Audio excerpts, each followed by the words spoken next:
All right, folks, welcome back to Mike and Maurice's Mind Escape. We have episode number 68 today, Ancient Psychedelics and the Mushroom, with our guest, Joshua Bempechat. I'm sorry. And you can check us out at Mike and Maurice mindescape.com and patreon.com/Mike and Maurice. You can check out our guest, Joshua's website at ancientpsychedelia.com. And without further ado, what's going on, Joshua? Hi, how are you guys doing today? Very Good. good. How's it going?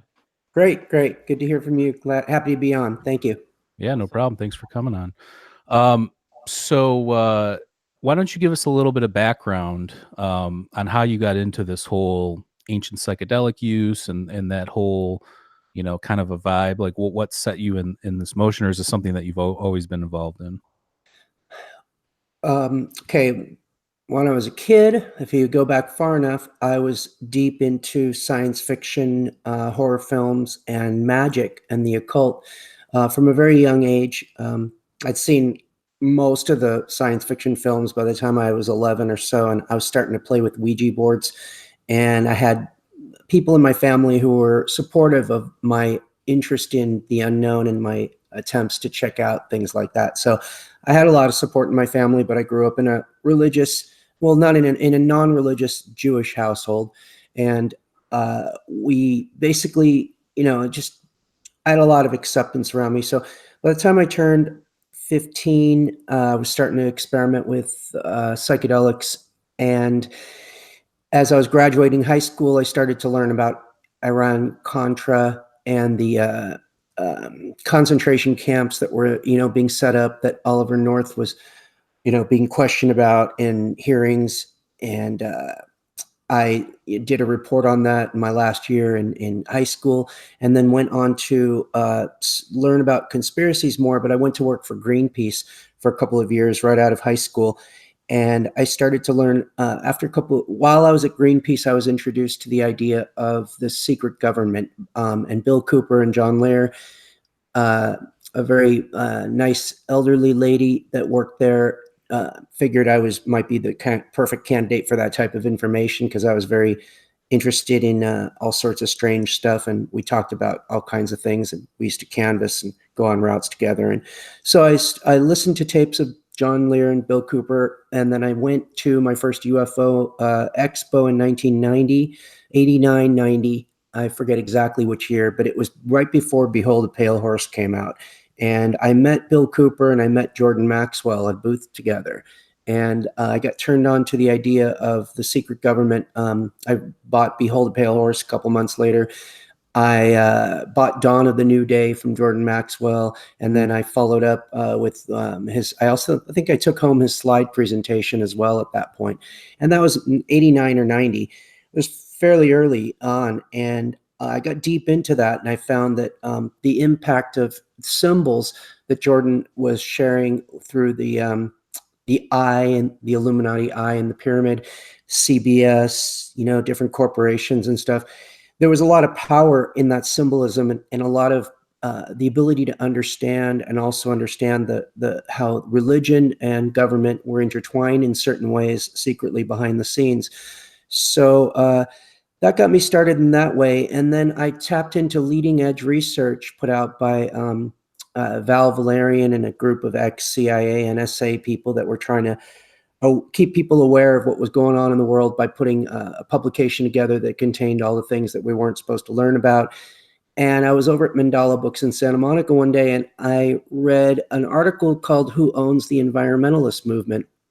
And it dealt with the corporation structures that were controlling the environmental movement, and how certain things were being exaggerated and certain things were being done so that larger corporations could buy out the smaller corporations that couldn't keep up with the cleaner air and cleaner fuel standards and make the technological changeovers, and didn't have the financial abilities to do that, and weren't set up and controlled by higher level corporations that wanted them to survive. So I felt that what I was trying to do for the environment was not going to be as effective as it could be. And I still felt that Greenpeace was doing a lot of good, though. A lot of this had more to do with like the Sierra Club, the World Wildlife Fund, the Natural Resources Defense Council. and there was a little influence in Greenpeace that I could see I wasn't going to be too happy with. But I was happy with what we were doing, and I read an article that in High Times magazine about Jack Herer and the hemp organization and how they were trying to legalize cannabis in California. I met Jack at a Grateful Dead show. I think it was 1990 at Shoreline. I picked up a copy Nice. of The Emperor, Perfect. and yeah, and he gave me a copy of The Emperor, and I took it home and read it. And one of the things that really impressed me about Jack was that he was so dedicated to what he was doing that he was willing to just give me. I didn't have a lot of extra money at the time, and he just offered to let me have the book and just said, "Pay me when you can." And I thought, well, that's the mark of a true activist right there. Somebody who, he's not really out there for the money. He's doing this Nice. because he really believes in it. And you're So, talking about The Emperor Has No Clothes, the book yes, about The Emperor all Wears the No different Clothes. uses for cannabis and THC and CBD and all that kind of stuff. Right, yeah. And I read the book and I got super excited about all the things that it could do for the environment with paper, fiber, fuel, food, plastic, medicine, all the different things. And I was just obsessed with all the different facts and the information and how he brought so many different facts from so many different places around. And so I quit working for Greenpeace and I joined the hemp organization to start collecting signatures for the 1991 legalization effort in California, and ended up collecting the most signatures in the state for that effort. And then did Wow. the same thing in 1994 when we had the next initiative. And from 91 through 99, I had a hemp booth on Venice Beach that I maintained along with Jack Herer, but independently, where I was able to put out my own information, and I taught people about things like the corporate control behind cannabis, like the keeping it illegal and what was going on. I like to learn. I was learning about Jordan Maxwell, the New World Order, secret societies. I had all kinds of information about these things out there on the booth. So I was educating a lot of people every year coming through Venice Beach doing this stuff. And I did that for about 8 years, pretty solid. And so when I first met Jack, one of the first things when I met Jordan Maxwell at the UFO Expo, he was telling me about the symbolism of the sun and Jesus, and how Jesus was representative of the solar divinity, and that it was really that Jesus was really just a symbol for the sun, that he didn't live as an actual person walking on the planet, and that this was all symbolism. And I thought that was really interesting. But when I met Jack Herer, he told me that Jesus was a mushroom and that I should read John Allegro's The Sacred Mushroom and the Cross. So that was in 1991, 92, right after 2 years, within a year or two after meeting Maxwell and Cooper. And of course, Cooper was a Christian, which is strange because I don't know how the two of them shared a booth together, but they both seemed to get along pretty well. And it was great meeting them together at the same time. But Jack, when I read the Sacred Mushroom and the Cross by John Allegro, I realized that that was also the truth in a big way. So I was a little confused for a number of years because I didn't know which one was the higher truth, which one was the more absolute truth. And I didn't understand why Jesus was a solar divinity in one sense and then a mushroom divinity in another sense. But I just kind of put that on the shelf, and I kept learning along the way. I set up a website called Freedom Domain in 1997. I was getting tens of thousands of hits a day at one point. It was the largest conspiracy-oriented website on the internet. I took it down at some point. I wasn't happy with some of the things I'd written in the past that I felt like I didn't feel the same about certain things. You evolve. I mean, if you Yeah. watch our first episode on this, you'd be like, holy shit. And then compared to now, it's a completely different story. But just back to the correlation between Jesus and the mushroom and Jesus and the sun, we had on another, I don't know if you're familiar with Aaron Voot's work with A little bit. Spirit in the Sky. So he also makes a correlation, similar kind of stuff, and that Jesus wasn't necessarily a real person, but possibly a part of the brain, like one of the components of the brain. We've done an episode on that too. But the whole Jesus was a mushroom thing. Now, I don't know. Are you familiar with Hamilton Morris at all? Not very familiar. Okay. He's got a show called Hamilton's Pharmacopoeia. Correct. He was on Joe Rogan recently, and they were talking about this exact thing with John Allegro, but he brought up an interesting point that I had never heard, which was Allegro had an axe to grind with the church, so a lot of what he did when writing those books was to piss off the church and not necessarily based in actual fact or truth. And I'm not saying that I believe this or not. I was just curious on what you're, because this guy, I mean, if you're familiar with Hamilton Morris, he's a chemist. He's a pretty strict materialist in that sense. So if there was a way to debunk something, like that. Sure. I think Thomas Hatsis is also interested in that same sort of line of thinking, to where it's not really necessarily the mushroom symbolism and stuff. And I know there's people out there that take that position.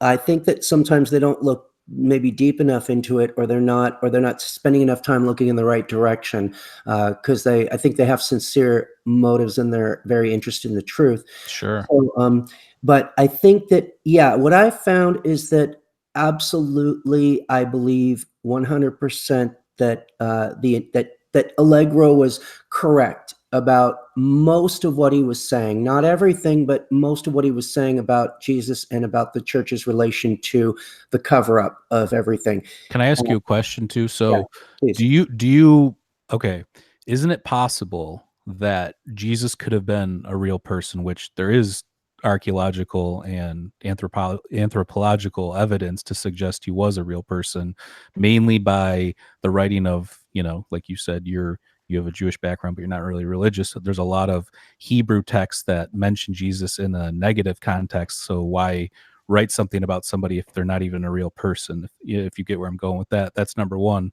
Number two, and I'm not religious. I mean, I was brought up in the Catholic Church, but I don't go to church. I haven't since I was Sure. in high school. I'm more spiritual, if anything, if that makes Oh, sense. yeah, for sure. I can. But isn't it possible that Jesus could have been a real enlightened being that maybe was using these substances, and also possible your theory that maybe this was the inspiration behind religion? I would have to say, I'm an honest person. I'm a straight shooter. I cut right to the chase. There's no bullshit, no BS here. Sure. No, I Yeah, appreciate it. yeah, absolutely not. Jesus was absolutely not a real person. There's absolutely no way in the world it could be true. And some of the reasons why I could say that, to back that up, just to start, the book actually does prove that. It proves it to anybody who, once they read it, they'll understand that. But just in short, from the very beginning, I guess we could start with the fact that there is, like Allegro stated in the book, The Sacred Mushroom and the Cross. One of the most important facts that he put in that book that just blew my mind when I read it, when I first understood this and I was learning about it, was that if Jesus was alive at that point, he would have spoke in Aramaic, and that would have been the language that he was speaking in, and he would have, that for us to go back and to that, the Greek is where we get the New Testament in its translation that we have currently.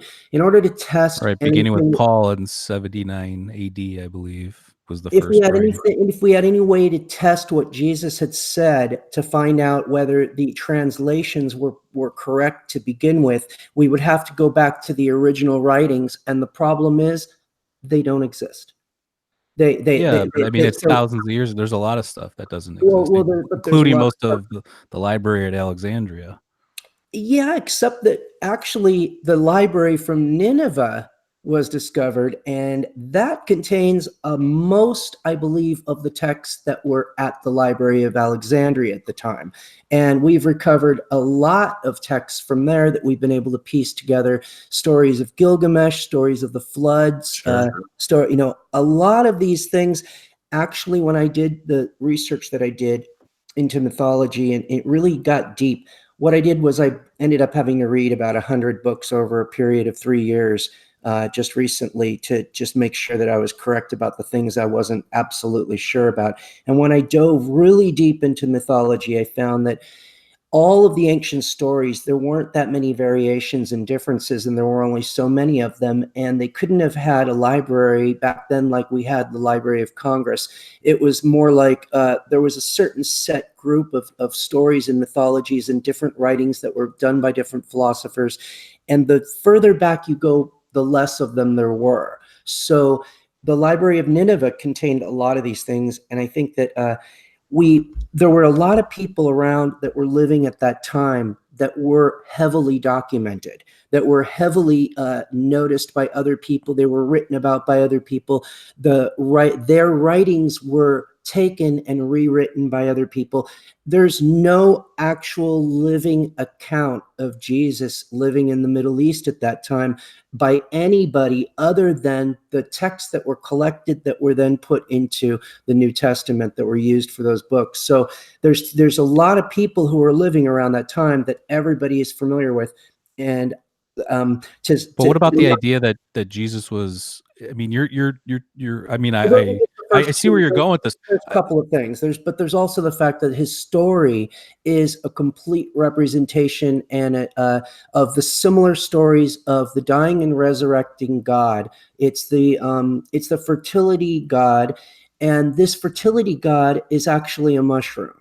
And that's why there couldn't have been a Jesus, just like there couldn't have been a Buddha, just like there couldn't have been a lot of the spiritual teachers. The idea, it was modeled after the spirituality that you gain from taking the mushroom itself. And that was the teacher. So the teacher was mythologized and embodied into some sort of a deity, which was given a persona. And the persona was expressed in different ways through mythology.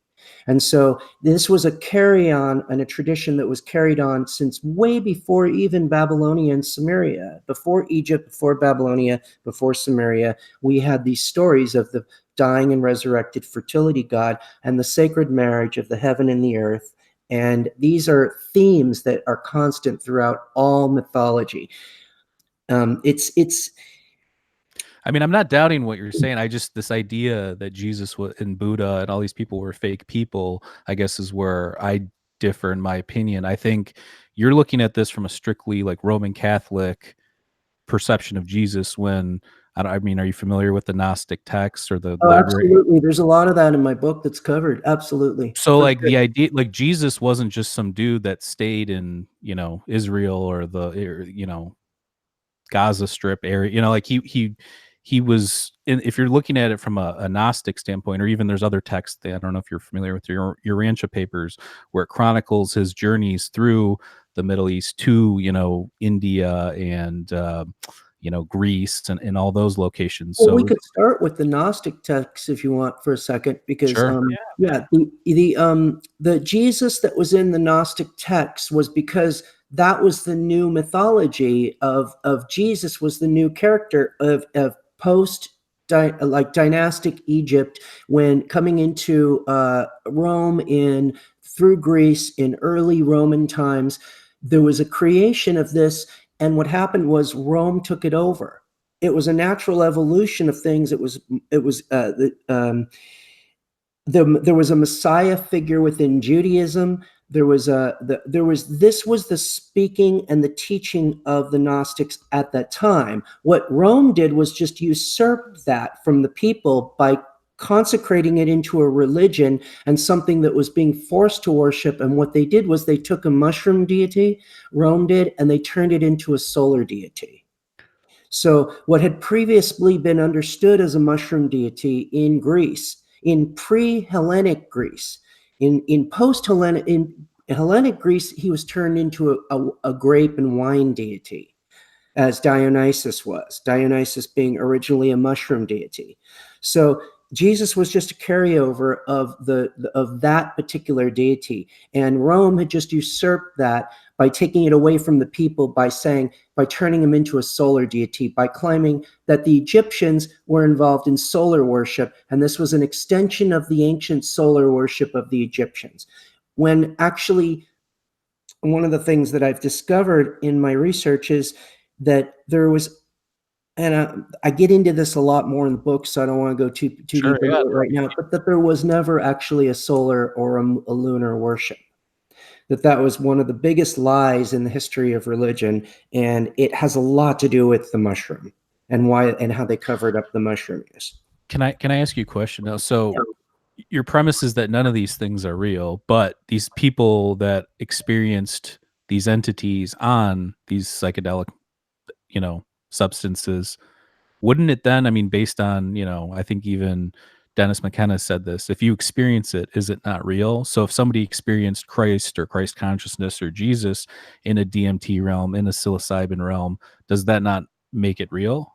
Sure, it's real, but then again, anything you believe is real. So if you So, already but that's what I believe, guess what I'm asking is like, do you believe in there's a metaphysical at all, or is absolutely. Oh man, yeah. I mean, I played with ghosts when I was a kid. We used to so, have, but yeah, but then that's my point. Do you get where I'm going with this? So, like, if you experience it Hey. and it's real, is it then you're saying Jesus never existed? Maybe he exists in the metaphysical.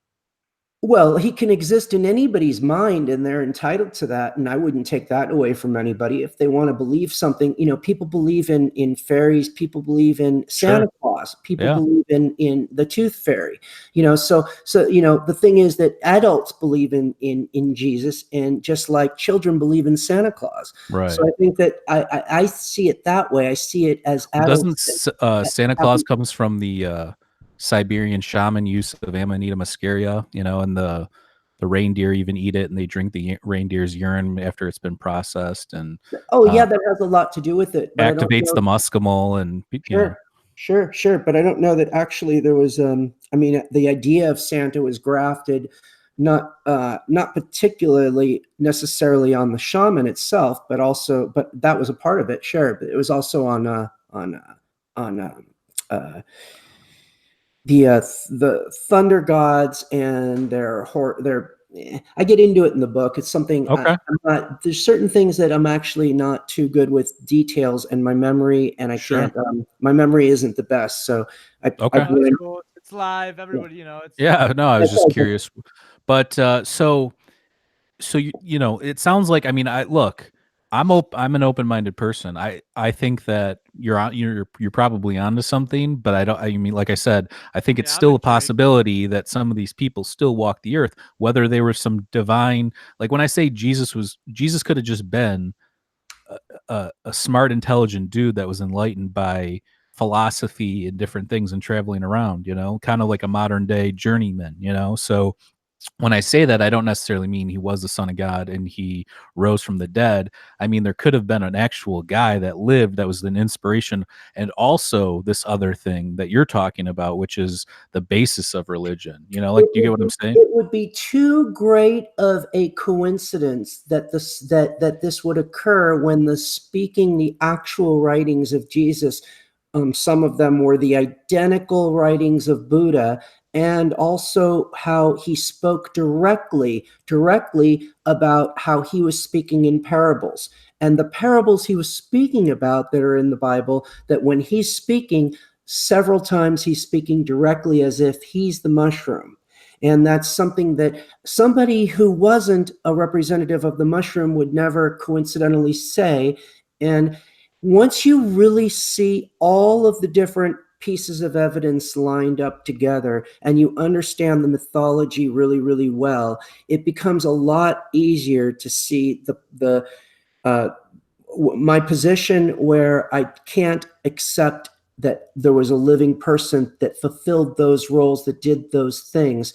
The turning of water into wine is taking that urine and taking that mushroom and drinking it and become, or it's one of two things. It can be represented as taking that mushroom and drinking it and having the urine, and that water now becomes wine because it will now get you intoxicated. And it can also be when you soak the amanita in the water in order to extract the metabolites from it. Some people don't eat it as the cap itself. They'll put it in the water, and when they do, it turns the water red, and it makes it blood red. So that's also the turning of the water into wine. But the history of all of the elements that became the religion of Christianity, which involved Jesus, were identical to the same things in Egypt with Horus or Osiris, Yeah, that's and what with Aaron Voot's premise is about, how Osiris, it's the connection to DMT because the acacia is Yeah, prevalent in that that was area, beautiful. that they were extracting DMT, and that's why Osiris was basically reincarnated. And if you look at shamanic, you know, ancient, shamanism and shamanic philosophy, you see this thing that happens, what's called going to the underworld, where you get ripped into a million pieces, similar to the Egyptian mythology, and put back together, when you come back to life. So Right. there's a lot of similarities there, and Right. so Well, I agree with you. Look, I agree with you on a lot of fronts. I guess maybe that's just the one point where I think that it's okay. I allow, in my belief and philosophy, I'm very allowing and accepting of what people believe and their religions. And if they want to believe in these things, then I respect that. I'm not trying to disrespect religions no, or I any get what you're saying. particular religion by saying that. I have to be very truthful and direct. And I've had a lot of people in the past, I've tried to figure out where they were at about certain things, and they pussyfoot around and say, well, maybe Jesus lived, maybe he didn't, but blah, blah, blah. Right. It's because they're afraid to say what they truly believe. But And what about like other? I'm not afraid to, so I'm just saying But it. what But about like other evidence too? So like they found the Pontius Pilate stone, which obviously proves Pontius Pilate was a real person who is the person that executed Jesus. So there's that. And like I said, what about all these um, the writings from Hebrew in different other cultures back then opposing Jesus and his teachings? Why would you write about something that did not exist in because the first? because because the people were very familiar with the mushroom on But certain. why wouldn't they just say mushroom then? Like, we don't Oh, like people that do. that was profane. That was for not for the profane. That was like, it's sacred. That's the word. That's God. That's the literally the ancients believed that the mushroom was God or goddess. Okay. And to represent the mushroom as it truly was, uh, you know, it was not an accepted type of thing. It was very frowned on, and so because that was what was sacred. So I what I have done is I have found that every single goddess and god, all of them, without exception, are all mushroom gods and goddesses, and they're all mushroom deities. And the way I've been able to prove that, and I've been able to collect that evidence, is I have over 1,000 images in my book of every single deity that you've ever heard of, pretty much, either holding a mushroom or as a mushroom or with the mushroom as a part of their person, symbolizing the mushroom. And I mean, we're even talking about Osiris. So every one of these deities was an aspect of the mushroom goddess. I refer to it really as the goddess because there were really no gods. The idea of God came much later, and original religion started as an understanding of the cow goddess in the sky, and the cow goddess giving her milk, causing us to call it the Milky Way. But we have Hathor was one of those cow goddesses. Isis was represented as a cow goddess. She was also represented as a serpent goddess. And a lot of these different things, all these aspects, they're all aspects of the mushroom goddess. And the earth, there was the marriage of the earth and the heavens. So one of them took on a male aspect, and one of them took on a feminine aspect. One of them took on a bird aspect. One of them took on a serpent aspect. But these all of the deities were actually just the mushroom. So when they cut up Osiris, put him into a million pieces, and Isis had to go put it back together. This story really is representing the cutting up of the mushroom, spreading it along into the field to like the firstborn sons and the sacrifice, in order to create progeny and fruitfulness in children and offspring because that spreading the spores out would allow the mushrooms to come up again next year when it would rain again for the next season. So what a lot of people consider to be the fertility rites of the celebrations of the different seasons were really, I found, actually mushroom celebrations. Because if you think about it, the ability to find and use the mushroom came much before the ability to organize and start to cultivate plants and start to grow food. So foraging and hunting came before gardening and actually crop harvesting. So it was very likely, much more likely, that the harvest celebrations were actually mushroom fertility celebrations originally. Yeah, I mean, it's interesting for sure. I mean, but we now know, there was some sort of land cultivation going all the way back to Göbekli Tepe was 11,600 years ago. Right, and also those pillars that you look at that exist at Göbekli Tepe are mushroom pillars, and You that's think something so? that yeah, because people are not pointing these things out because they're not noticing them. Their mushroom symbolism is actually everywhere. It's one people are looking for maybe one form of that symbolism sometimes, and they have to bend their mind a little bit because the mushroom was represented in many different ways. But if you look at those pillars, those are T pillars. Those are Right. mushroom pillars. And there are similar pillars that are gravestone pillars that exist in Scandinavia and different places throughout the world. They're at Alaka Hayok, there's also those similar things. Those were several thousand years later. Yeah, but the T pillars were cut away. I mean, it was relief cutting. So like they had the Yeah, but that ability was the shape. to I know, but what I'm saying is it doesn't really. I mean, a T pillar, I guess you could kind of say it looks like a mushroom, but Well, very couldn't crude. that be some? Couldn't that be some of the human pareidolia playing? Pareidolia. But Pareidolia? but what I was going to say is, if they had the ability to relief carve alligators and birds and foxes and all the stuff that are on the pillars, why not just make it look like a mushroom? Because the point was, like I just said, you don't actually make anything representative exactly of the mushroom. That was not that, you know, Taboo. It was taboo. Exactly. It was not something that you did. So you created different ways to represent the mushroom, and that's how we developed art. Yeah, I We mean, all well, there's that definitely mushrooms in cave art. We know that. I mean, well, that's yeah, exactly. And a lot we overlook. One of the discoveries that I made was that a lot of our tools and a lot of our things that we take for granted today that we use were actually came from the mushroom directly, such as the shape of our coin and the fact that we put ridges around the side of the coins. The early Greek coins, the early Indian coins at 600 BC were square-shaped punch mark coins that had mushrooms on them. But within just a couple centuries, the Greeks were making rounded coins now, and they were putting the heads on some of these coins with ridges on their heads, just like they were mushroom figures. Then they moved those ridges to the edge of the coin, and now the ridge of the gills of the inside of the cap of the mushroom, the coin is the mushroom cap, and the ridges around the edges are the gills.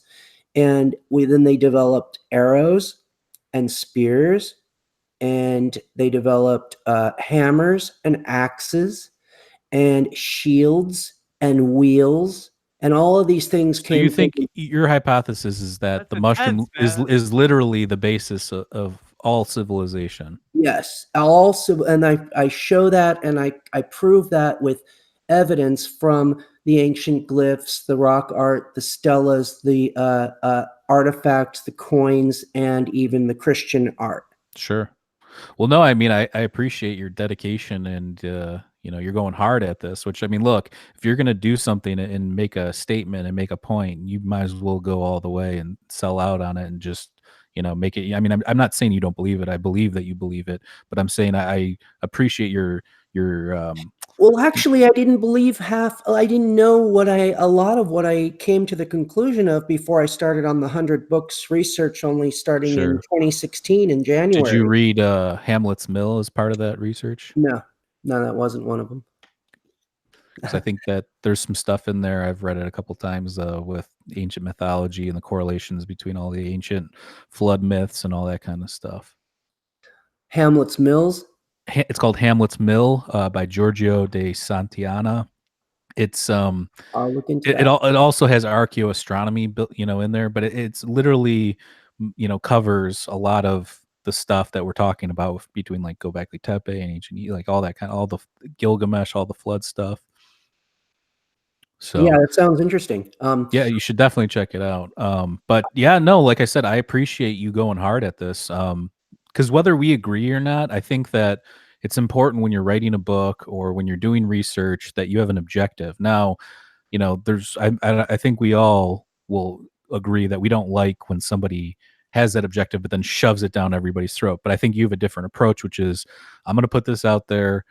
Believe what you want to believe, but this is what I believe, kind of Right. Oh thing. yeah, it's always been my attitude for sure. I only actually, I mean, I believed in ancient aliens and reptilians before I started on this track. I was a full-blown mind control victim. Gotcha. And I, just like a lot of us, we, succumb to propaganda and brainwashing and manipulation through religious A good thing organizations. about I'll say this about Ancient Aliens. It's opened up people to think like Gobekli Tepe. Like Oh, that's nobody absolutely. knew what Gobekli Tepe was Oh yeah, before yeah. Ancient No, Aliens. Yeah. I came up with a saying, and I will stick to this. I like this quote a lot. Blessed be the myth makers, for they have concealed the myths behind holy doors of Swiss cheese. Because they've concealed the mysteries behind the holy doors of Swiss cheese. Right. What they've done is they create a way to carry on the tradition of the mushroom mythology, but they disguise it and they put overlays on top of it to gain new audiences. And that's what the Christians did, and that's what the ancient alien people are doing. Yeah, I mean, I think that if you go on a lot of these ancient aliens, because look, I promote our stuff online and I'm on these forums and see all the stuff, whether it's Reddit or Facebook or whatever. And some of the people on ancient alien like pages and just alien pages are pretty rabid. It's like I have an open mind. I personally don't believe in the ancient alien that they built everything and did this and did that. I'm more in the school of the probability of life in the universe is infinite. So I believe that there's life out there. To what extent have they been visiting? I don't know. I have no proof for that. I have seen weird things in lucid dreams and psychedelic experiences that I would consider alien or, gray archetype in nature, but I don't really classify that as real hard evidence because I can't show that to somebody. So, Right. uh, Well, yeah. No, I was very into a lot of that stuff most of my life, and it wasn't until I dove really, really deep into mythology where I was able to start to understand how the different things that were a lot of things that we're subjected to have a lot of mythological roots, and they've just been twisted in different ways. So what I do is I give the readers of my book the keys to the mysteries. I give them the ability to understand the knowledge and unravel the myths for themselves, because I teach them how to read the myths by giving them the myths in not paraphrasing them, not telling them this is what the Sumerians and this is what the Babylonians wrote about. I actually take excerpts from those myths and I give them to you to read. So when you're done reading them, this isn't this person telling me that this was what the myths said. I understand the myths now, and I understand how they relate to each other and what the similarities are. And by doing that, you learn to read them all for yourself. So I don't think I have to tell anybody what to believe. I think once people finish reading the book, they'll have enough information where they can actually objectively form their own belief systems around new information. And if they want to accept some of it, reject some of it, that's going to be up to them. But there's going to be enough evidence there to where it's more supported than any other anything else that's being offered in the same area. So No, like I said, I appreciate that outlook when you want to be objective, but like I said, not cram it down people's throats. And I think that's very important when you're trying to not necessarily get people on your side, but just kind of change people's minds or at least open them up to a paradigm shift. Um, there's a lot of confusion too. And one of the things I do is I really try to separate. I try to deal with that confusion. I separate what we know absolutely from what we don't know absolutely. sure. And when you do that, you're much closer at finding the truth than when you mix the two together, because uh, um, there's a lot of things that we do know, and there's a lot that we don't know, and we should stick with what we know for sure. For instance, there's a big difference between UFOs and flying saucers, Hmm. and what people need to understand is that that's a big part of where the propaganda comes in and the mind control comes in, is because people are taking the two and mixing them together.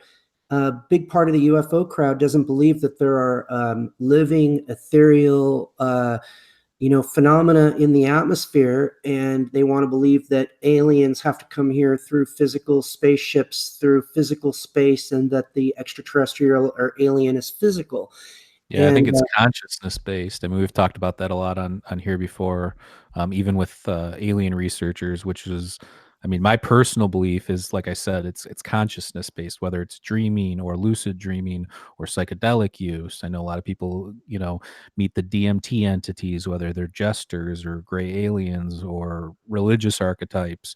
So I think that that is consciousness based. I also think that, and I've talked about this before, when you're looking, okay, so if you have a UFO sighting, or let's say you see something in the sky, you can't explain it. If you took a picture of it, maybe that picture comes out as nothing. However, our brains are different. Our eyeballs aren't lenses. It's literally a perception signal. It's getting sent through your optical nerve into your brain and upside down. So there's a whole sensory perception thing that's involved that isn't just looking at something through a lens. So I think that the way we process stuff in our brains is important to that nature of seeing something like that. also, there's the spectrum, there's the visible spectrum, and Sure, it's yeah. not necessarily an interdimensional thing, which a lot of people are mistakenly being. No, we can't see ultraviolet light. I mean, that can give you Exactly. cancer. Exactly. And there are UFOs. The UFO flies around and exists in that spectrum of frequency, which we can't visibly see. That we can see with infrared. And the Navy or the U.S. military discovered this back in the 1940s. I don't know if you're familiar with the work of Trevor James Constable. No, and, I've never. But I and was going to point out the recent TTSA to the Stars Academy footage, the Go Fast video and the Nemitz video, all that kind of stuff. How Yeah. they use the forward-looking infrareds in our, most advanced, what are the F-16 Hornets, Yeah. and they're able to capture, something that looks like a Tic Tac. Could be a flying saucer from a different angle. yeah, there's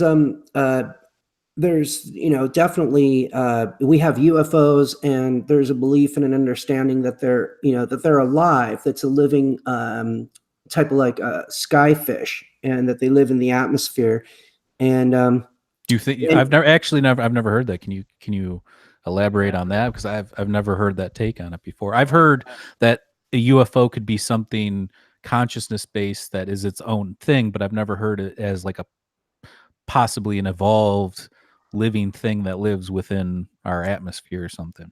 yeah, it's I believe it to be a morphing, something that has the ability to morph, and it can take on different shapes. It can take on animal creatures. It can take on apparitions as well. Like, not that all Bigfoot are necessarily that, but it could take on an apparition like that or something similar. They were seen basically once um, they were photographed in the 1950s by Wilhelm Reich, and Wilhelm Reich developed a cloudbuster, what he called a cloudbuster. And there's pictures of them, if you look around for them, where they're shooting these things down with orgone energy. And there was some studies and research that found that these were actually forms of orgone energy, and they they were all around Wilhelm Reich's lab in the 50s when he was doing his work in the sky, and there was different things that were going on in the atmosphere around him a lot. And Trevor picked up that research and put a really good book together called The Cosmic Pulse of Life. And these are some of the books that I use in my research, that I use in the book, and I use as evidence to show different things. There's a whole etheric world right beyond our vision and our eyes, and it's a sub-material frequency. So there's a whole range of living entities that are in that, and they're not necessarily. It's not another dimension. They're not physical completely, but it's a frequency that's just below ours, that's right next to us. So Do you think that's something just completely different than us in the sense, or do you think that that's maybe what happens to us when we die? We become one of these sub frequency beings. I don't personally believe that. There's all kinds of spiritual beliefs that involve things like the Ethereans. The founder of Borderlands Research, can't remember his name at the moment, but he was one of the first people to start to discuss this and bring it up to the public in the 50s. Jacques Vallée is also a really good writer. He's got I've read some of his stuff. Yeah. When you really study, and also John Keel, like the Eighth Mothman Tower. prophecy. Yeah, and the Eighth Tower also is a really good book.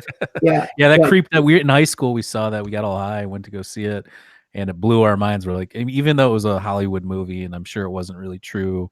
I know it wasn't really true in every way to John Keel's work, but it was creepy, you know. Yeah. It's there's a lot of stuff that going on the planet, like missing 411. I'm spacing his name at the moment again, but there's people do go missing, and there are abductions, and there is a lot of that going on. There's also a government aspect to it too. So I think that basically, what I can say is, I think that the DMT in our brains has just the mushroom has a great influence on a lot of this, and works through communicating to us through the DMT in our brains. And I think that sometimes what we're seeing is, we see what we believe, and the mushroom can read our minds because we have the DMT in our brain. It's like we have a symbiotic relationship with the mushroom, the same way that it has a symbiotic relationship with the pine tree, and it grows in harmony with it. And I think through the DMT in our brain, that I think mushrooms started all the life on this planet. Are you talking about like how Amanita muscaria grows in pine forest, that kind of a thing? Or? Right. I think the mushroom came here on spores, and it's the only real spaceship. They might use meteors as their spaceship, but they control and guide those meteors consciously when they're coming here, and they're on spores, and they land on a piece of rock where the environment's right, and they start to take hold. So basically, panspermia then is that kind of your philosophy on that whole thing?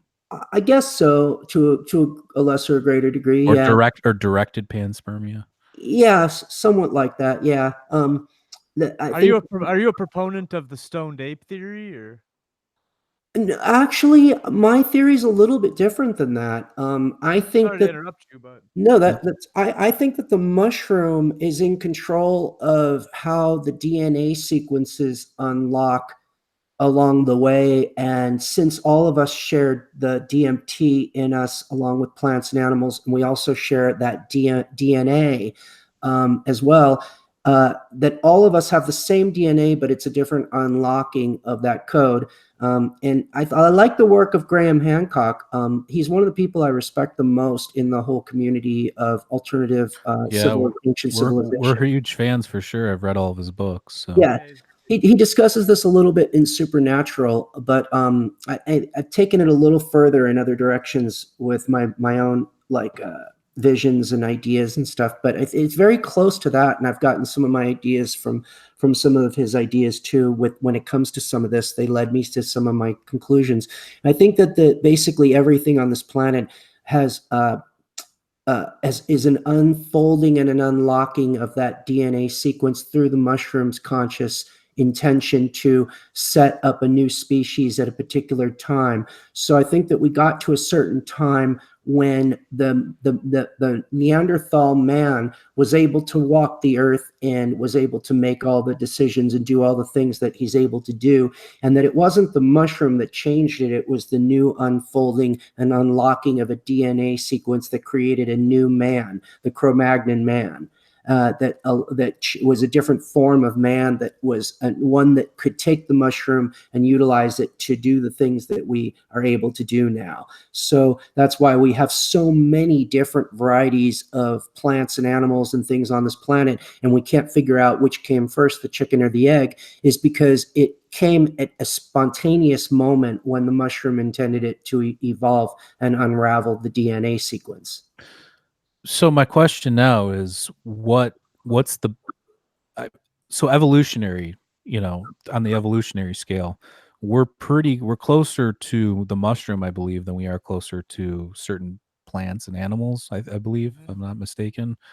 What do you think what's your premise for this whole thing? Like, where is this going with the mushroom thing? Is it alien technology, like a Terrence McKenna kind of a vibe, or is it something beyond that, or do you not know yourself and you're just putting these pieces Well, together and then no, going from I there? have a lot more about my own theories in the end of the book, which is kind Okay. of like what I one of the things that I want people to be able to find on their own and read and Sure. be surprised and enlightened by, because it's at the very end of the book, and they've already opened up their minds at this point, and they with all the different things that I presented. So it's a ripe moment at that time for some of those theories and things, and that's kind of like it's good stuff for the book, for people that read the book, that they'll enjoy finding when they get to, and maybe entertaining their minds with the possibilities of. And I just prefer to leave it as kind of like the dessert. You know what I No, mean? no, man. I don't want you to say anything that's going to ruin, the Yeah. surprise of your book at all. I was just curious if you had an end game, like, or like a theory of everything with this, or if it was just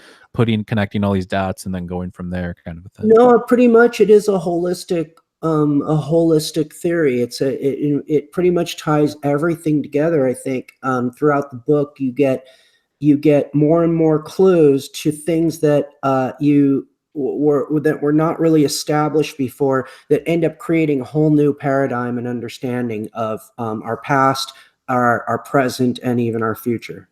Nice, nice. Now, what are your thoughts on couple things I wanted to ask you. What are your thoughts on the possibility of simulation theory? That we're all Well, binary and this is all just some sort of biological simulation of some sort, or, those are. I love philosophy. I love to philosophize about the unknown and about the things based on what we do know, and the science fiction and the ideas and stuff. And we can think about things like that, but they don't necessarily do us much good in the end as far as like moving forward. But well, they're but fun, I mean, they're I fun think to it's talk important. about for sure. No, I'll engage that. I think that But what about, like, going forward in the sense that we're going to create artificial intelligence, or forget we're going to create simulations that are so real, you might be not in the future, I mean, 100, 200, 300 years from now, you might not be able to distinguish reality from this simulated world. If that's the case, then how come it isn't a possibility that we're already in such a thing? Well, first of all, it's already like that for people who don't take psychedelics. They're in a matrix. They're in that matrix, and they don't Right. realize they can step out of that matrix. So as it is, and also we're microcosms of the universe itself, and all the stars and all the galaxies and all the atoms out there, the Right. same that are in our body. So when you look at it that way, it doesn't really matter. But but as far as, could this be an experiment and a constructed reality for us to get lost in, or that we're kind of like separated in that sense, and that we're going to be even more separated? I think we're definitely going to be more separated in the future, and without psychedelics and the access to them, we're not going to know how to get back to our true selves. It's fine to go off into the virtual reality spaces and explore all that, but we shouldn't be spending too much time doing it. And the use of psychedelics will allow us to remember that that's not the real reality, that that's a playground. And they'll also remind us that this is a playground too. So Right. you don't want to take any playground too seriously. So it's going to be really dangerous in the future for people who aren't using psychedelics to get lost in those virtual worlds, because if you look at those people today, look at what a mess they're making on the internet. So. Oh yeah, of course. Ready Well, I think Player it's just One. well, yeah, I mean, I think it's just a lack of mindfulness, a lack of understanding, and you're right. I mean, people that do psychedelics generally have a more open mindset and more willing to address people on different levels in a kind, understanding way, as opposed to your everyday guy that goes to work, comes home, gets on Facebook, and starts taking a dump on people. Right.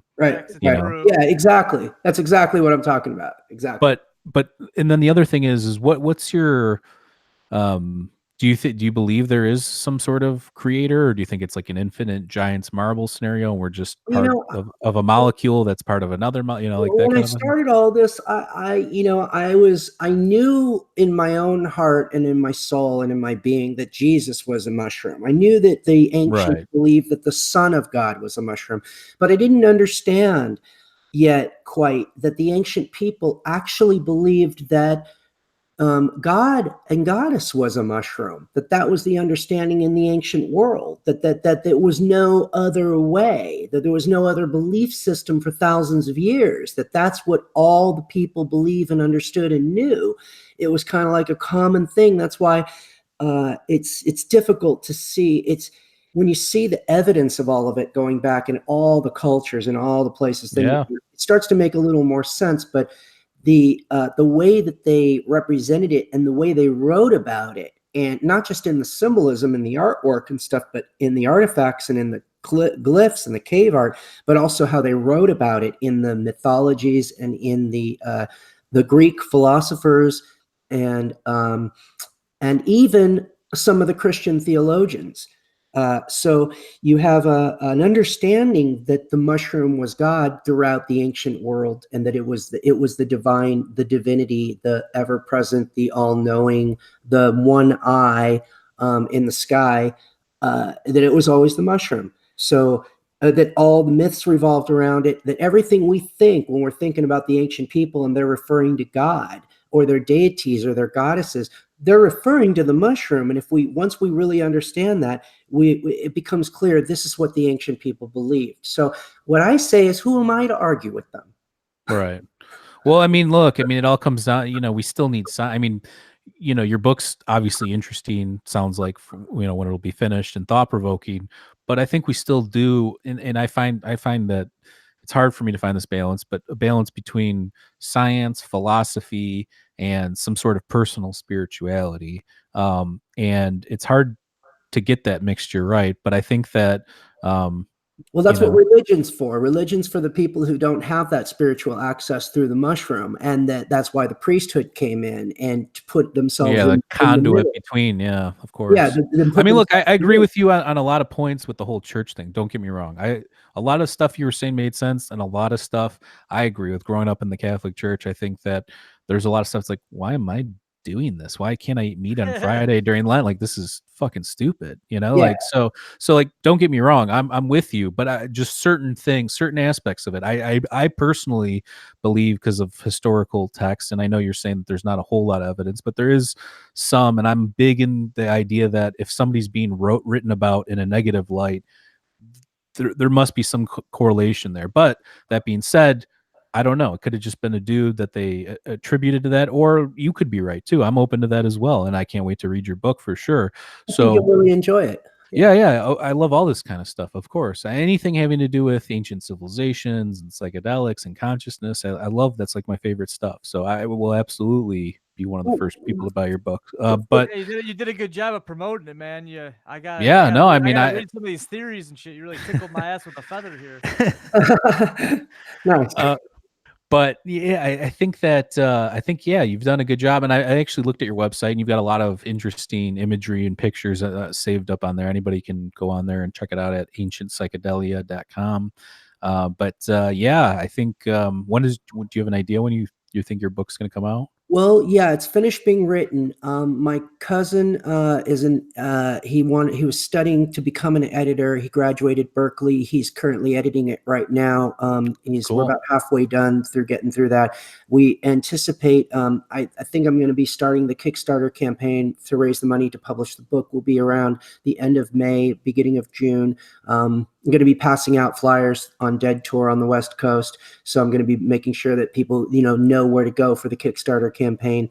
And I'll have a booth set up at shows, and where I have the image pages that I've made with some of the images people can see, and show them what I'm working on. And I hope to maybe take a month and a half to raise the money for that. And that would put us around, it's going to take a couple months to get the book shipped from China back here with the publishing, with the way it goes. It's the only affordable way to publish things these days now is Sure. overseas. So it takes a couple months for that. So we're looking at about 4 months approximately from now till people could have the book in their hands. The Kickstarter campaign, I'm working on now on a DVD where I take all the images and I've affixed the data and the information about those images. And I'm going to be doing a picture image by image lecture where I show you exactly where the symbolism is in these images, because a lot of times you won't see it right away when you're looking at them. And I'll be guiding the viewer through the information and knowledge as we go through. The video will be available as part of the Kickstarter campaign too. It'll be a product that's sold separately from the book. We'll have a poster as well of the cover of the book that's made up, that's signed by the artist and numbered, that we'll be giving out as part of that campaign. But the book will be very information rich with a good amount of image symbolic support, but it'll have all the knowledge in the book. The video will be more image oriented it's more richer in symbolism and teaching through that method. So there are two different methods of teaching and education that I'm going to be working on to try to get the information out.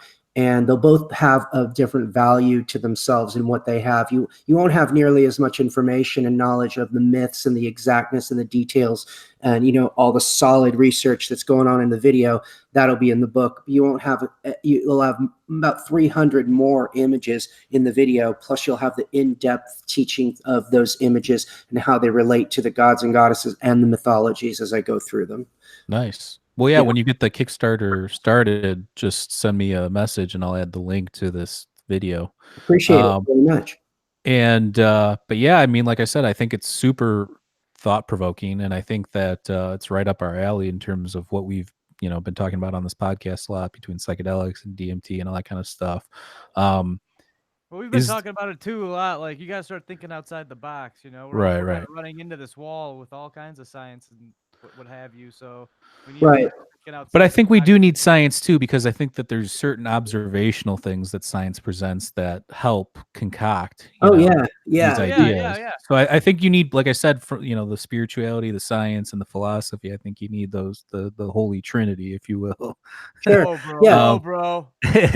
Bro. But yeah, no, but you know, I think that you're definitely onto something. I mean, look, like I told you, I'm writing a book. It's similar in the sense that it involves ancient civilizations and psychedelics, but it's very different in the sense of what your objective is and what my objective is. But I appreciate where you're coming from, and like I said, I love your conviction and your, you know, your willingness to put that out there and that this is your theory, because like Maurice just said, I mean, you know, in the philosophy of science, at some point there's going to be so much evidence that bottles up that it's almost impossible to ignore it, and then there you have a paradigm, and that's a scientific revolution. So I think that you know, you need this kind of thinking in that manner, because everybody wants to look outward. We want to look at the edge of the universe. We want to look at like what's outside is there a multiverse? Is there you know, it's far further, but I think that a lot of answers lie within, you know. So I think that you know, the whole psychedelic aspect of it, I think, is important for sure. Well, true, definitely. The answer does lie within. And that's one of the biggest problems that I think we need to get over and learn about to evolve, is that we don't need to seek all these answers outside of us. They are all inside of us. And if we ask ourselves, does this resonate? Does this information resonate with me? Does this feel like the truth? And we ask ourselves that when we encounter different things, we should be able to respond in a way. We should get an answer from within, in our gut, in our gut. Our intuition should tell us, because I've learned to trust mine over the years. And when I came upon I've been a very serious student of truth. I've never cared about anything but the truth. And being a conspiracy researcher, I love puzzles. So that brings me into conspiracies, and I like to solve the puzzles. So when I think I have the answer and I think I have the truth, that's not enough for me. Sure. I'll go deeper and deeper and deeper until I fleshed out every possibility, and I've meditated on it and I've thought about it, and I really dig to get to the bottom of the truth. And science actually is not something that I cast off at all. I think I use a lot of scientific evidence for the UFOs and a lot of the phenomena that we're dealing with. in the book, and I support the scientific method. I think we need it, and it's gotten us to where we are. I don't think it's a bunch of junk or anything like that. They need new ways to test for the paranormal phenomena in the science world. Oh, for sure. But they don't apply that because, it challenges their personal ideas. You have people though, like Dean Radin. I don't know if you're familiar with his book Real Magic. He's doing a lot of psi research using cutting edge, technology. I'm not familiar with him, but I am with Joe Gallenberger. I don't know if you're familiar with him. I have not. I assume though they're probably in a similar type of field, but I think so. Yeah. Yeah, Dean's more occult magic type stuff, but his book's a lot of basis about like ancient mythology and how it correlates to modern day stuff and beliefs, and it's similar to what we're talking about, but from a different point I'm of view. gonna read that one. That's It's a great book. I actually really enjoyed it. So yeah, I that definitely sounds think right you up should my check alley. it. Yeah, for sure. And yeah, they do cool studies like the one where even Rupert Sheldrake, if you're familiar with his work, where like, can you tell if somebody's looking at you if you're not looking at them, kind of a thing. Mhm. And I think they did some study, and it was like 54% people could recognize if somebody was. So it's not a ton, but 54% is more than half. So Right, right. so it's stuff like that. So it's very it's very interesting. But yeah, no, thanks for coming on, and we'll add the links, and once you get your book up and running, we'll add the link to that too. And Yeah, we should get him back when he's going full. Yeah, when you release your book, we'll have you back on. Oh, I appreciate it very much. I had a great time, and yeah, I hope you didn't think we were going hard on you. I always like to. We're all fired up, baby.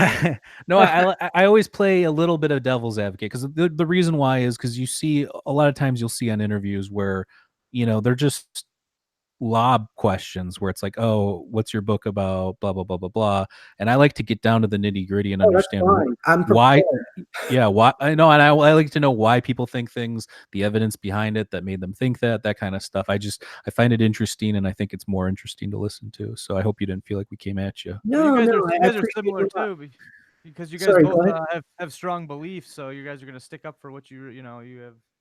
Yeah, I respect everybody's beliefs, and I don't, if somebody wants to insist on to me even that they believe in something like Santa Claus, I'm not going to sit there and try to convince them that they don't. You know what I mean? That's impossible, that they're stupid, or that I think less of them or anything. It's like people, we're all at different places, and we're all on the same path, but we're at different places on that path. And in order for us to all move along comfortably on that path and to grow, we have to support each other, and we have to be here and to be open and have empathy about where each other one's at. And I think that's really important. So Absolutely.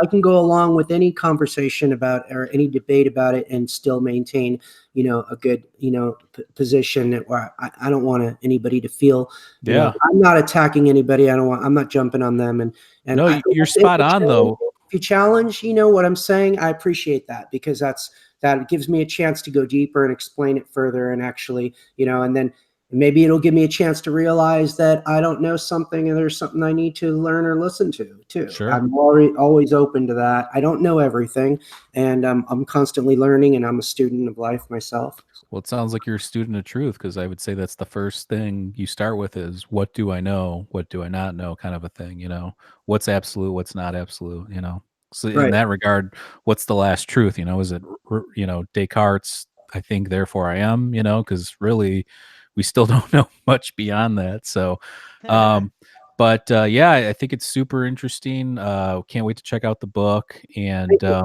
check out his website again. I'll plug it one more time, ancientpsychedelia.com. He's got some cool imagery correlated to what we discussed today. What was that? Sorry. Also, if people are interested in looking at what I did in the past, in conspiracy research, I've written several articles, and I've written certain things, but they're available to look at occultmatrix.com. Okay, cool. That's all old information though, and it's all some of the stuff is from a mindset of what I used to think and where I used to be, but it just should give people an idea of what I've been through and what I've been studying and where I've been along my path. look, that's part of it, right? We all go through that, we're all on this journey. Like I said, if you watch we did one of our first episodes. Are you familiar with the Urantia Papers? Yeah, I am. I actually mentioned that in my book. It's one of the things that's nice. That's one of the main reasons why I started this podcast. I was reading something about Jerry Garcia, and it's like Jerry Garcia, and obviously I'm a musician. Jerry Garcia is one of my guitar heroes. Oh yes, mine too. And I read that he read it avidly, and then I looked online. It's like Jimi Hendrix had copies he brought everywhere with him. Stevie Ray Vaughan read it. Hendrix and Garcia are the only two ascended masters I consider on this. Those are the two, right. Those are the greats, right there. But they read it, and they had some sort of affinity to it. And I think I even read or watched an interview where Jerry Garcia, they asked him about like some sort of metaphysical, or if he believes in God. He said something, he believed in some sort of praying mantis, insectoid type thing, and I think it was related to a DMT experience he had. So there's a lot of weird stuff going on there, but I like their Urantia Papers because I feel like it fills in. I mean, is it real? Is it not real? I don't think it matters. It's really hard to read, but there's a lot of cool, or a lot of truth in that, and a lot of explanation. Like if you go back and say, who's this Melchizedek person? Is it an archetype? Was it a real person? In the Bible, it's an order of high priest, so like we were super into that when we first started this. And for that matter, I mean, I still consider it one of the better compositions in the last couple hundred years in terms of syntax and the information and everything. An amazing channeled piece. It's amazing that somebody, I mean, there are channels that can bring through some amazing information. It just felt true. Like when I read it, and I know Maurice read it too, he was blown away. And if anybody, doesn't have access to buying it or whatever, you can also go on YouTube, and they have each Urantia paper, 1 through however many there are. So,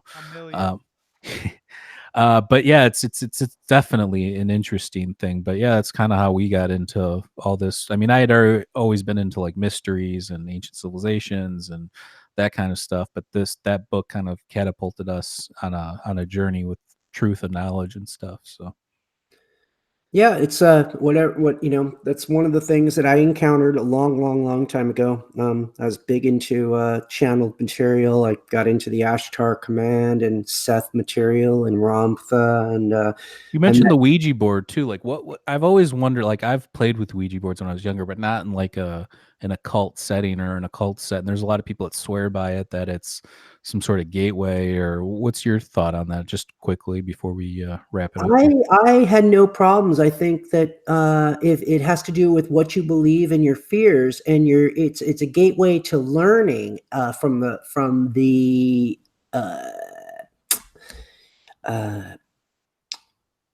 it's like an element of God or goddess. It's what I did was me and my mom would sit at the Ouija board together, and we put our fingers over the planchette, and it would start flying out from underneath our fingers, and we would have to stop to write down the letters where it was going. But I would ask, who are you and why are you here? And it turned out this particular entity, his name was Running Fox. He had died in a Sioux uprising when he was 13 years old, and he was here to teach me about spirit.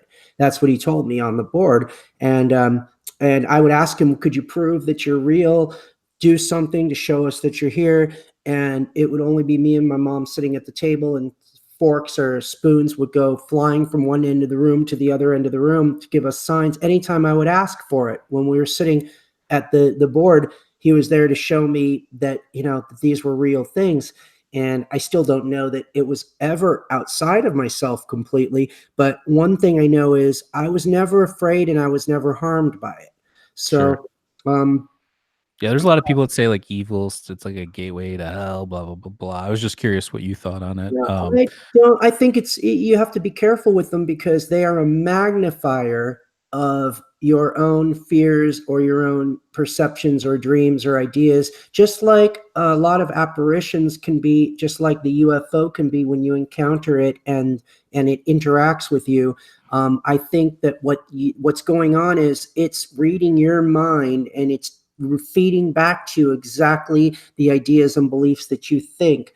It's similar to where the guys went into Skinwalker Ranch with Bob Bigelow, and they were trying to study the paranormal phenomena there.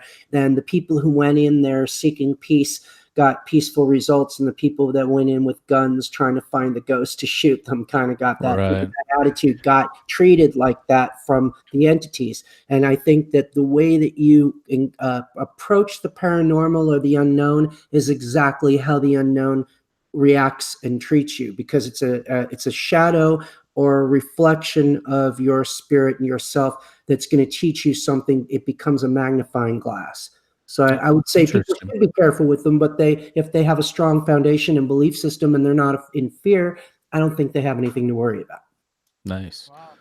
Well, real quick too. So do you believe that there's something, like, do you believe that there's something after death, or do you believe when we die, we become mushroom food? I think both, but yeah, I think it would definitely become mushroom food. I know that for a fact. Well, yeah, or physical, but do you think that, like the No, DMT or the the endogenous chemicals in our brain we is like, reincarnate. I believe in reincarnation for sure. There's too many stories of children that right? have Yeah, remembered that one kid things. with World War II, he was Right. shot down. Yeah, Yeah. Those. Well, I've listened a bit of Coast to Coast. Dorothy Eady. Do you know who Dorothy Eady is?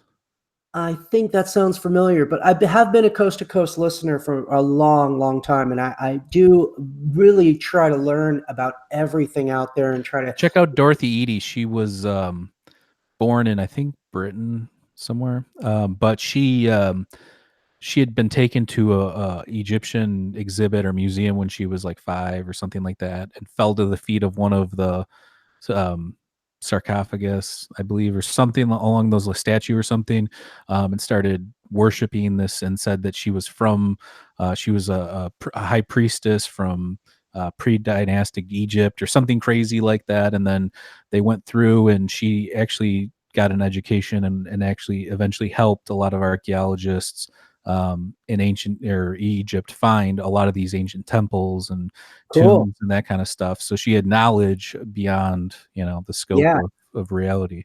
Yeah, no, I remember when I was just maybe 4 years old, I already knew all about growing up, getting married, having sex, what adults do, this and that, like the whole thing of life. I already, like in my mind, I already knew, oh, I'm going to be doing this again. And at this age, I'm going to be doing this. And I kind of had an understanding of everything with a very, very young age. And it couldn't have come from anywhere but another life. But, right. And I think that when we're younger, we remember a lot more really quick, and it takes not much time before we lose that memory of that stuff. So if children are talking about I mean, that was the interesting thing to me about the Urantia Papers, was the fact that, say, that would be between when you're 4 and 5, you gain this peace or divine spark that guides you, so that's when you become conscious really of reality, so maybe until that point you're still tapped into this, metaphysical or we look at any kid and usually they're pretty happy, they have crazy imagination. So yeah, no, I believe in reincarnation.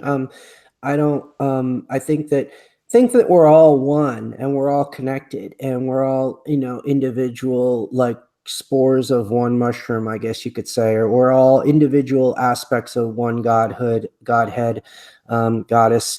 We're part of one consciousness, and we individualize. And I think that's what we're seeing when we see orbs, and we're seeing large arrays of celestial lights that fly over Mexico City or something. mm-hmm. Why, if they're disembodied, why are they still separate if they're already disembodied in the ether? Because they're individual identities, but you can see they're all part of one group still. Right. And they're all, they're in a cluster, in different clusters, and they fly together. And so it's kind of like, I think it's the same thing with us down here, and we're the same. So, this is our place where the spirit comes in, that exists in the everything, and comes in to exist in the limited. And through existing in the limited, we're very challenged to believe everything is real. And by believing everything is real, we work really hard at things. We have pain hurts, things. We have love. Love drives us, inspires us. We take everything so seriously, but it's because we are in this limited sense. If we weren't, we wouldn't do that. So it's our playground, I think. Wow. No, it's fascinating. And and on that note, baby, I think we've had I think this whole conversation's been fascinating. I appreciate you coming on. Thank you. I appreciate you guys having me on. I really, yeah, we'll have you back on when you release your book, and just let us know when that is, and we'll set it up. Thank you both very much. Cheers. All right. Have a good one. All right. Take care. Peace.